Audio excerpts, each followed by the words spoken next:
समुद्र मंथन के दौरान 14 अनमोल रत्न निकले थे। वो आज कहाँ है और किसके पास है?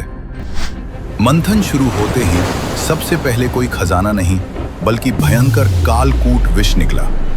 इसका धुआं इतना घातक था कि देवता और असुर काले पड़ने लगे। सृष्टि को बचाने के लिए महादेव ने इसे पिया और वे नीलकंठ कहलाए।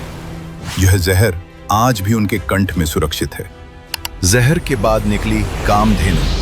ये कोई साधारण पशु नहीं बल्कि ब्रह्मांड की सभी सकारात्मक ऊर्जाओं का स्रोत थी। जो मांगो वो पल भर में प्रकट कर देती थी। इसे देवताओं या असुरों ने नहीं रखा बल्कि जन कल्याण और यज्ञ के लिए महर्षि वशिष्ठ जैसे पवित्र सप्त ऋषियों को सौंप दिया गया। तीसरा रत्न था उच्चैः श्रवा घोड़ा। ये बर्फ जैसा सफेद और उड़ने वाला घोड़ा था जिसके एक या दो नहीं पूरे 7 सिर थे।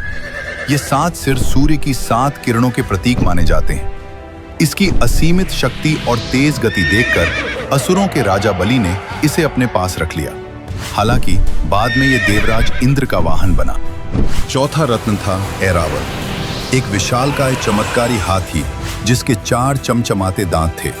पुराणों में ऐरावत को बादलों को खींचने वाला और वर्षा कराने वाला माना गया है। इसकी भव्यता देखकर देवराज इंद्र ने इसे अपनी मुख्य सवारी के लिए चुन लिया।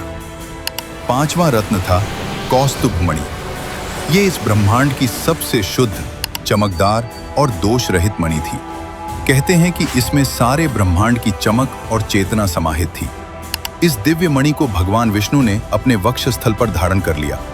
आज भी नारायण के हृदय पर यही मणि सुशोभित है। छठा रत्न निकला कल्प वृक्ष, एक ऐसा दिव्य पेड़ जिसके नीचे खड़े होकर आप जो भी कल्पना करेंगे वो तुरंत सच हो जाएगी। इसे देवराज इंद्र स्वर्ग ले गए।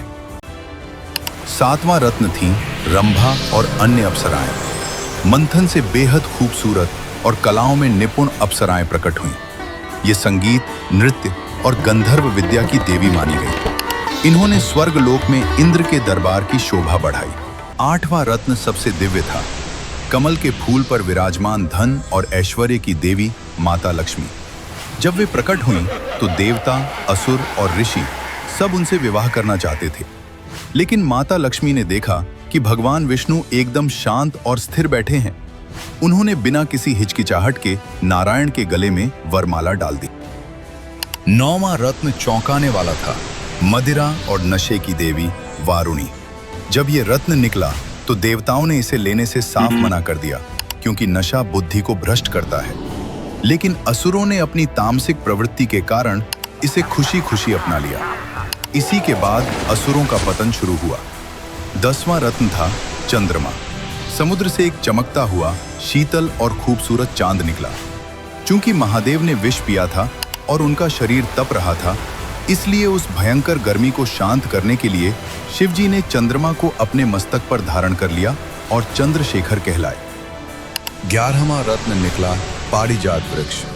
ये एक ऐसा जादुई पेड़ था जिसके फूल कभी मुरझाते नहीं थे।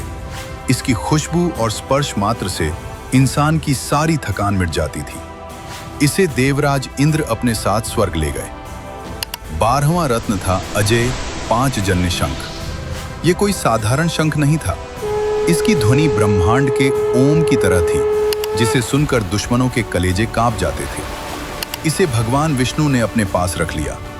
महाभारत के युद्ध में श्री कृष्ण ने इसी शंख को बजाकर धर्म युद्ध का शंखनाद किया था। 13वें रत्न के रूप में स्वयं विष्णु के अवतार और आयुर्वेद के जनक भगवान धन्वंतरी प्रकट हुए।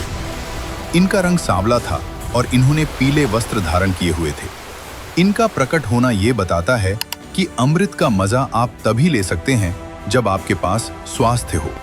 और अंत में 14वां रत्न भगवान धन्वंतरी के हाथों में ही एक स्वर्ण कलश था जिसमें भरा था अमृत। इसे देखते ही असुरों ने कलश छीन लिया और भागने लगे। तब सृष्टि का संतुलन बचाने के लिए भगवान विष्णु ने संसार की सबसे सुंदर स्त्री मोहिनी का रूप धारण किया। उन्होंने असुरों को अपनी सुंदरता के जाल में उलझाकर सारा अमृत देवताओं को पिला दिया।